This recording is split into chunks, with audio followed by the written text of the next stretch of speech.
মহালয়ের পূর্ণ লগ্নে মহারাজগঞ্জ বাজার মৎস্য ব্যবসায়ী সমিতির পক্ষ থেকে স্বেচ্ছায় রক্তদান শিবিরের আয়োজন করা হয় মহারাজগঞ্জ বাজারে। উপস্থিত মুখ্যমন্ত্রী ডক্টর মানিক সাহা, আগরতলা পৌর নিগমের মেয়র দীপক মজুমদার, সাংসদ রাজীব ভট্টাচার্য, কর্পোরেটর রত্না দত্ত, মণ্ডল সভাপতি সঞ্জয় সাহা সহ অন্যান্যরা।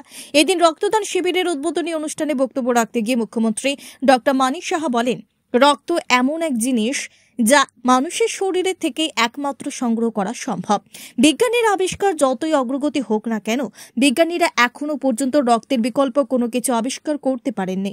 একমাত্র রক্তদানের মধ্য দিয়ে রক্তের চাহিদা পূরণ করা সম্ভব। মুমূর্ষ রোগীদের প্রাণ বাঁচাতে রক্তের প্রয়োজনীয়তা অপরিসীম। রাজ্যে ব্লাড ব্যাংকগুলিতে রক্তের সংকট রয়েছে, সে কথা মাথায় রেখেই রক্তদানে সকলকে এগিয়ে আসার আহ্বান জানিয়েছেন মুখ্যমন্ত্রী। মহারাজগঞ্জ বাজারে রক্তদান শিবিরের আয়োজন করায় উদ্যোক্তাদের প্রশংসা করেন মুখ্যমন্ত্রী। মানুষ উৎসবের মেজাজে সারা বছর ধরে রক্তদান করেন, অনেক প্রদেশে সেটা দেখা যায়। আমরা সেটা কিন্তু আপনাদের কারণে সেটা সম্ভব হচ্ছে। সরকার সবকিছু করবে সেটা সম্ভব নয়, রক্তের মাধ্যমে কিন্তু সেটা আমরা বলতে পারি যে সরকার যদি ভাবে যে কালকে রক্ত কিনে নিয়ে আসবে, সব হবে না।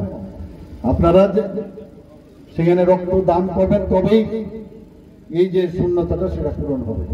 এটার মাধ্যমে আমি রক্ত নিয়ে অনেক ঘটনা আমি বলি, কিন্তু এটার মাধ্যমে আমি বলবো যে সরকার একা কোনো সম্ভব নয়। আপনার মতো যারা সমাজ সংগঠক আছে, সামাজিক সংগঠন আছে, তারা এগিয়ে আসছে বলেই এই কাজটা সম্ভব হচ্ছে। এবং সেখানে পয়সার বিনিময়ে না, পয়সা দিয়ে কিনা যায় না। পয়সার বিনিময়ে না হওয়া সত্ত্বেও আপনারা যেভাবে রক্তদানের প্রতি হয়েছেন, এটার থেকেও আমাদের শিক্ষণীয় আছে।